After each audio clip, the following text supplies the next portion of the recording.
Hello stocks वालों, कैसे हैं आप लोग। तो आज हम लोग बात करने वाले हैं टाटा एल्क्सी लिमिटेड के बारे में, क्योंकि इसमें हो रही है तेज गिरावट और सिर्फ एक हफ्ते में ये डाउन है लगभग 8% के आसपास। तो हम लोग इस वीडियो में जानेंगे कि इस स्टॉक में आपको कब करना चाहिए निवेश, और उसके लिए हम लोग देखेंगे इसके शॉर्ट एंड लॉन्ग टर्म के रिटर्न को, और साथ ही करेंगे इसकी डिटेल में टेक्निकल एनालिसिस और जानेंगे इसके सपोर्ट और रेजिस्टेंस के लेवल को, और समझेंगे कब करना चाहिए आपको इसमें एंट्री और कब बनानी चाहिए आपको इसमें एग्जिट। तो बने इस वीडियो मेरे साथ और इस वीडियो को पूरा देखिए ताकि आप कोई भी इंपॉर्टेंट इंफॉर्मेशन मिस ना करने पाए। ये price setup Tata Elxsi limited का, और आप देख रहे हैं स्टॉक्स वाले बाबू। सबसे पहले देख लेते हैं कंपनी का ओवरव्यू। तो आती है इंडस्ट्री आईटी में, और उसका जो सेक्टर है वो भी है आईटी, और इसका जो मार्केट कैपिटलाइजेशन है वो है 5,991 करोड़, यानी कि ये एक स्मॉल कैप कंपनी है। और इसका जो करंट मार्केट प्राइस है, यानी कि 11 जनवरी 2019 को जो बंद हुई वो हुई है 961.95 के आसपास। और अब मैंने लगा दिया टाटा एल्क्सी लिमिटेड का रिटर्न आपके सामने। तो आप देख सकते हैं 10 साल में इसने जो रिटर्न दिया है वो 1998.53%, यानी कि इसने आपके पैसों को 10 साल में 21 गुने के आसपास कर दिया है। वहीं पे जो सेंसेक्स का रिटर्न है वो 282.82%, यानी कि इसका जो 10 साल का रिटर्न है वो बहुत ही अच्छा है, एक्स्ट्रा ऑर्डिनरी मैं कहूंगा। और ये इसका 3 साल का रिटर्न आपके सामने आप देख सकते हैं 5% डाउन है, वहीं पे सेंसेक्स 45.05% अप। और ये इसका 1 ईयर का रिटर्न आप देख सकते हैं यहाँ भी डाउन है 7.32%, वहीं पे सेंसेक्स 4.37% अप। और ये इसका ये टिल डेट का रिटर्न, यानी कि 1 जनवरी 2019 से लेके आज तक का रिटर्न, और आप देख सकते हैं डाउन है 5.79%, वहीं पे सेंसेक्स 0.16% डाउन। और ये इसका 1 मंथ का रिटर्न, और आप देख सकते हैं यहाँ भी डाउन है 4.16%, वहीं पे सेंसेक्स 2.45% अप।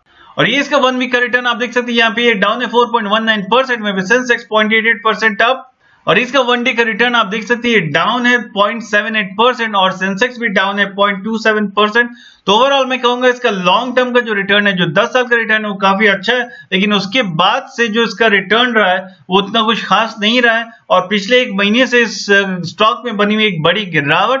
तो इसके प्राइस मूवमेंट को और डिटेल में देख लेते हैं टेक्निकल एनालिसिस के थ्रू। और अब मैंने लगा दिया टाटा एल्क्सी लिमिटेड का चार्ट आपके सामने 11 जनवरी का 5 मिनट के इंटरवल पे। तो आप देख सकते हैं इसका जो प्रीवियस क्लोज था वो था 970 रुपए के आसपास 10 जनवरी को, और उसके मुकाबले जो इसकी ओपनिंग हुई 11 जनवरी को वो हुई 971 रुपए 25 पैसे पे, यानी कि ये स्लाइड गैप ओपन से खुला है। लेकिन उसके बाद आप देख सकते हैं इसमें बनी रही तेज गिरावट। आप देख सकते हैं कितना ज्यादा ये गिरा है कुछ ही मिनटों में, और इसने एक लो बना लिया उसी टाइम पे जो था 951 रुपए का। उसके बाद फिर एक थोड़ी रिकवरी आई है, फिर ये थोड़ा साइडवेज चल के फिर से नीचे गिरा है, और यहाँ पे लगभग 2 बजे के आसपास ने फिर से एक नया लो बनाया 948 रुपए 65 पैसे का। उसके बाद फिर एक रिकवरी आप देख सकते हैं आई है इसमें, और फाइनली ये जो बंद हुआ है वो हुआ है 961 रुपए 95 पैसे के आसपास। तो इसके प्राइस मूवमेंट को और डिटेल में देख लेते हैं इसके डेली चार्ट के थ्रू। और अब मैंने लगा दिया टाटा एल्क्सी लिमिटेड का चार्ट डेली इंटरवल पे आपके सामने। तो आप देख सकते हैं कि जनवरी से एक तेजी इसमें बनी रही, और इसने जो अपना हाई बनाया वो बनाया था 26 जुलाई को, जो था 1490 रुपए का। और उसके बाद फिर इसमें आई गिरावट, और फिर इसने रिकवरी करने की कोशिश की यहाँ पे जो था 3 और 4 सितंबर का, और फिर इसने जो हाई बनाया वो 1470 के आसपास का बनाया। तो मुझे एक स्ट्रॉन्ग रेजिस्टेंस यहाँ पे दिख रहा है 1470 से लेके 1490 के आसपास का। और आप देख सकते हैं कि उसके बाद सितंबर में कितनी बड़ी इसमें गिरावट आई है, जो कि अक्टूबर में भी कंटिन्यूड रही है। और इसने अपना जो लो बनाया वो बनाया 8 अक्टूबर को 922 रुपए का, जो इसका 52 वीक का लो है। उसके बाद फिर एक थोड़ी सी रिकवरी इसमें आई है, लेकिन फिर से ये गिरा है 26 अक्टूबर को, और इसने फिर अपना लो टच किया 923 के आसपास का। तो यहाँ पे लो बना था 922 का, और ये फिर से बना 923। तो मैं ये कहूंगा कि 925 के आसपास, 920 से 925 एक स्ट्रॉन्ग सपोर्ट है स्टॉक का। और उसके बाद आप देख सकते हैं इसमें फिर एक तेजी है, और फिर इसने जो टच किया मार्क वो टच किया था 1082 के आसपास का, और उसी के आसपास ये 3-4 ट्रेडिंग सेशन में रहा है। तो मैं ये कहूंगा इसका एक रेजिस्टेंस मुझे जो दिख रहा है वो दिख रहा है 1080 से लेके 1090 के आसपास का एक यहाँ पे स्ट्रॉन्ग रेजिस्टेंस, क्योंकि उसके बाद फिर ये उसके ऊपर नहीं जा पाया 1090 के ऊपर, और फिर इसमें एक गिरावट आई यहाँ पे।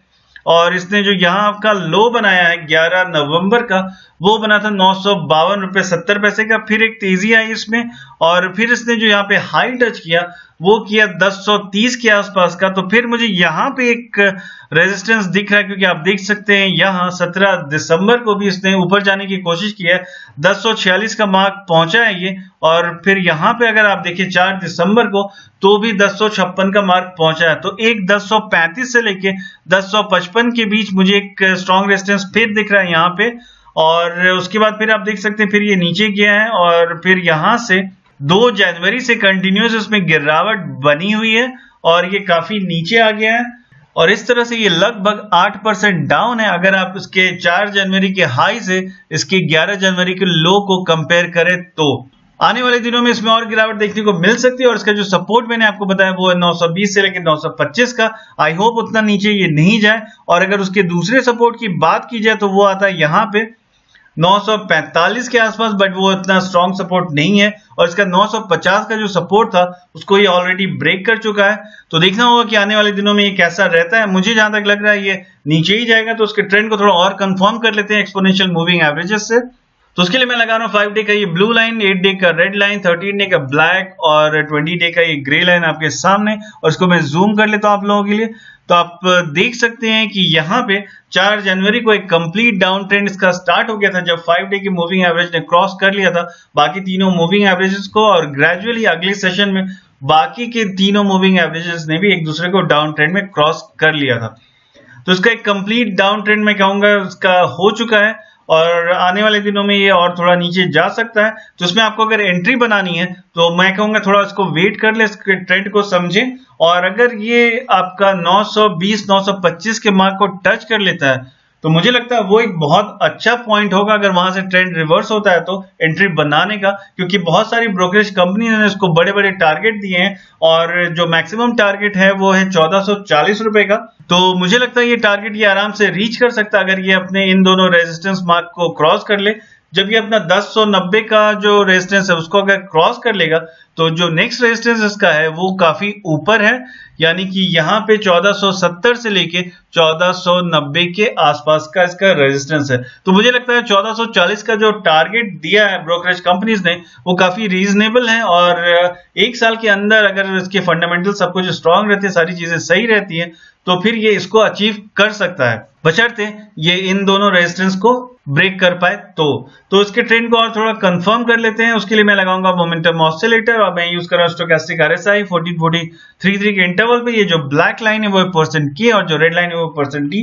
तो आप देख सकते हैं कि यहाँ पे 3 से 4 जनवरी के बीच में एक डेथ क्रॉसओवर बना है %K का %D में। और उसके बाद एक डाउनवर्ड ट्रेंड स्टार्ट हो गया स्टॉक का और ये कंटिन्यूड है। तो मुझे लगता है आने वाले दिनों में थोड़ी और गिरावट देखने को मिल जाएगी। इसके ट्रेंड को थोड़ा आप गौर से देखें, समझे, परखे और रिवर्सल होने पे आप इसमें एंट्री बना सकते हैं। ये काफी अच्छा स्टॉक है, बहुत ही ज्यादा पोटेंशियल इसमें।